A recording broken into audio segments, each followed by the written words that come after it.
ஹரே கிருஷ்ணா. உயிரிலிருந்து உயிர் தோன்றுகிறது. பாகம் 21, அத்தியாயம் 7, அதன் தொடர்ச்சி. உரையாடலின் தலைப்பு கருணை. ஸ்ரீல பிரபுபாதா கூறுகிறார், சட்டம், விஞ்ஞானம், அரசாங்கம் அனைத்தும் ஏமாற்றுகிறது. உயர்நிலை அரசாங்க அதிகாரிகள் லஞ்சம் வாங்குவதாக குற்றச்சாட்டுகள். அரசும் காவலரும் லஞ்சம் வாங்கினால் சமுதாயம் எப்படி உருப்படும்? மகிழ்ச்சியை தருவதாக வாக்களிக்கும் தலைவர்களை மக்கள் தேர்ந்தெடுக்கிறார்கள். ஆனால் மாயையான மகிழ்ச்சியை அத்தலைவர்களால் தர முடியாது. எனவே சமுதாயத்தில் ஏமாற்றுபவர்கள் அதிகரித்துக் கொண்டு இருக்கிறார்கள்.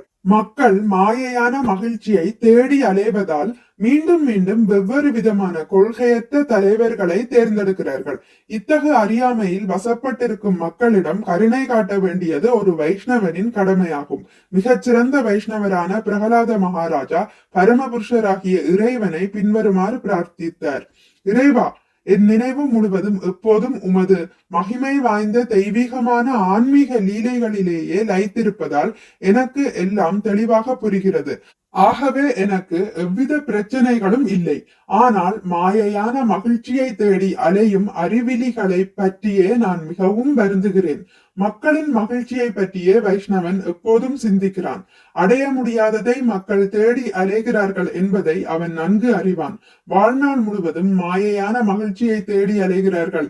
ஆனால் அதில் தோல்வி அடைவதோடு அல்லாமல் இறப்பிற்கு பிறகு தமக்கு என்ன நேரும் என்பதையும் அறியாமலேயே இருக்கிறார்கள். மக்களின் இந்நிலை மிருகத்தின் நிலையை போன்றதே ஆகும். ஏனெனில் இறப்பிற்கு பின் தனக்கு என்ன நேரும் என்பதை மிருகம் அறியாது. வாழ்க்கையின் சிறப்பையும் ஏன் இங்கு வந்திருக்கிறோம் என்பதையும் மிருகம் அறியாது. மாயையின் பிரபாவத்தால் அது இறக்கும் வரை உண்ணுகிறது, உறங்குகிறது, உடலுறவு கொள்கிறது, உடலை பாதுகாத்துக் கொள்கிறது. அவ்வளவுதான். ஆகையால் இறைவன் இருக்கிறார். நாம் அனைவரும் அவரது சேவகர்கள். இறைவனுக்கு தொண்டு செய்து அவரிடம் அன்பு செலுத்தினால் நாம் நித்தியமான இன்பம் பெறலாம். மக்களிடம் கருணை காட்டி இவ்வுண்மையை மக்கள் அறியும்படி செய்வது வைஷ்ணவரின் கடமையாகும். அடுத்த உரையாடலின் தலைப்பு கூண்டிற்கு அப்பால். டாக்டர் சிங் கேட்கிறார், ஆனால் ஜீவராசி பருப்பொருள் இயற்கையில் உயிர் வாழும் வரையில் பருப்பொருள் அவனுக்கு தேவைப்படுகிறதே. ஸ்ரீல பிரபுபாதா கூறுகிறார், இல்லை, ஜீவராசி முற்றிலும் ஆன்மீகமானவன். எனவே பருப்பொருள் அவனுக்கு தேவையில்லை. ஆனால் அவனது மாசுபடிந்த எண்ணங்களினாலேயே தனக்கு பருப்பொருள் தேவை என அவன் நினைக்கின்றான். மாயையில் கட்டுண்டிருக்கும் ஜீவராசி குடிகாரனை போன்றவன். குடிகாரன் குடிக்காவிட்டால் நான் இறந்து போவேன் என எண்ணுவது மாயையாகும். ஏனெனில் குடிக்காவிட்டால் அவன் இறந்து விடுவான் என்பது உண்மை அல்ல.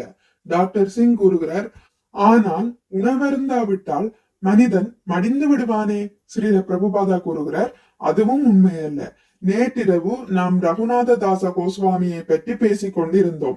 அவரது வாழ்வின் பிற்காலத்தில் அவர் ஊனையும் உறக்கத்தையும் அநேகமாக முற்றிலும் மறந்திருந்தார்.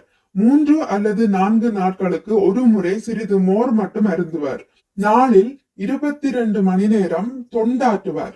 2 அல்லது 3 மணி நேரங்களே உறங்குவார். சில நாட்களில் அவர் உறங்கியதே இல்லை. ஆனால் உண்மையில் அவர் 100 ஆண்டுகள் வாழ்ந்தார். ஊன், உறக்கம், உடலுறவு என்ற பிரச்சனைகள் எல்லாம் ரகுநாத தாச கோஸ்வாமிக்கு இருந்ததில்லை. எனினும் அவர் உயிர் வாழ்ந்தார். அவர் கிருஷ்ணரின் புனிதமான பக்தராகையால் ஆத்மா நித்தியமானது, சுதந்திரமானது என்பதை உணர்ந்ததோடு அல்லாமல் ஆத்மா சரீரம் எனும் கூண்டில் அடைக்கப்பட்டிருந்தாலும் அக்கூண்டு அதற்கு தேவையில்லை என்பதையும் அறிந்திருந்தார். கூண்டில் அடைக்கப்பட்டிருக்கும் பறவை கூண்டில்லாமலும் சுதந்திரமாக வாழ முடியும். இக்கூண்டை போன்றதே சரீரம். சரீரம் எனும் கூண்டிற்குள் மகிழ்ச்சியுடன் இருப்பதாக மக்கள் எண்ணுகிறார்கள். இது முட்டாள்தனமாகும். உண்மையில் சரீரம் எனும் கூண்டு நமக்கு பயத்தையே தருகிறது. ஆனால் நமது வாழ்வை புனிதப்படுத்தி கொண்டோமே ஆனால் சரீரத்தை துறக்காமலேயே பயமற்ற அபய நிலையை அடைகிறோம்.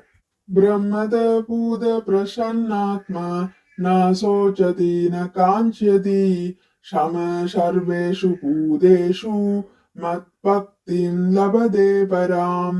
நினைத்த மாத்திரத்தில் நமது உண்மையான ஆன்மீக நிலையை வெளிப்படைய செய்து பயம், பௌதிக இச்சைகள், கவலைகள் ஆகியவை இல்லாத நிலையை அடையலாம். பகவத்கீதை 18.54.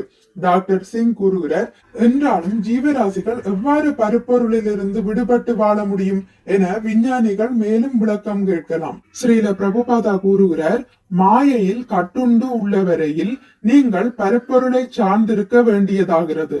உதாரணமாக ஆப்பிரிக்காவில் வாழ்ந்தவனுக்கு இங்குள்ள குளிர் ஒத்துக்கொள்ளாது. ஆகையால் அவன் இங்கு அவதிப்படுவான். ஸ்ரீல பிரபுபாதா கடற்கரையில் விளையாடி கொண்டிருக்கும் குழந்தைகளை காட்டி மேலும் கூறுகிறார், ஆனால் இங்கிருப்பவரே குளிர் பாதிப்பதில்லை. மாயையில் கட்டுண்டவர்கள் இன்பம், துன்பம், வெப்பம், குளிர் போன்ற இரட்டை தன்மைகளால் பாதிக்கப்படுகிறார்கள். ஆனால் முக்தி அடைந்தவர்களுக்கு அத்தகைய பாதிப்புகள் இல்லை. ஆன்மீக வாழ்க்கை என்பது முக்தி, அதாவது பிரம்ம பூத நிலையை அடைவதாகும். அதுவே வாழ்வின் பக்குவ நிலை. ஜீவராசி நித்தியமானதென்றாலும் கட்டுண்டு இருப்பதால் பிறப்பு, இறப்பு, முதுமை, நோய் ஆகிய துன்பங்களால் பாதிக்கப்படுவதாக எண்ணுகிறான். ஆனால் முக்தி பெற்றவன் முதுமையை கூட எய்துவதில்லை.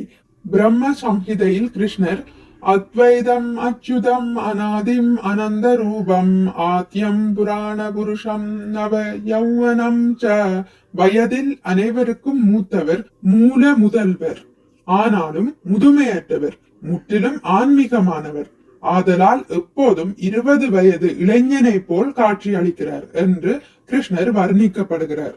ஹரே கிருஷ்ணா. இத்துடன் முடித்துக் கொள்கிறேன். இனி அடுத்த பதிவில் அத்தியாயம் 8, 8வது காலை உலா என்பதை பற்றி வாசிக்கலாம். மிக்க நன்றி. ஹரே கிருஷ்ணா. உங்களுக்கு இந்த வீடியோ பிடித்திருந்தால் லைக் பண்ணுங்கள், ஷேர் பண்ணுங்கள், சப்ஸ்கிரைப் பண்ணுங்கள். நோட்டிபிகேஷன் பெல்லை அழுத்துவதன் மூலம் அடுத்த பதிவுகள் உங்களை வந்தடையும். பகவான் ஸ்ரீ கிருஷ்ணரை பற்றி கேட்டு மகிழ்வோம். ஹரே கிருஷ்ணா.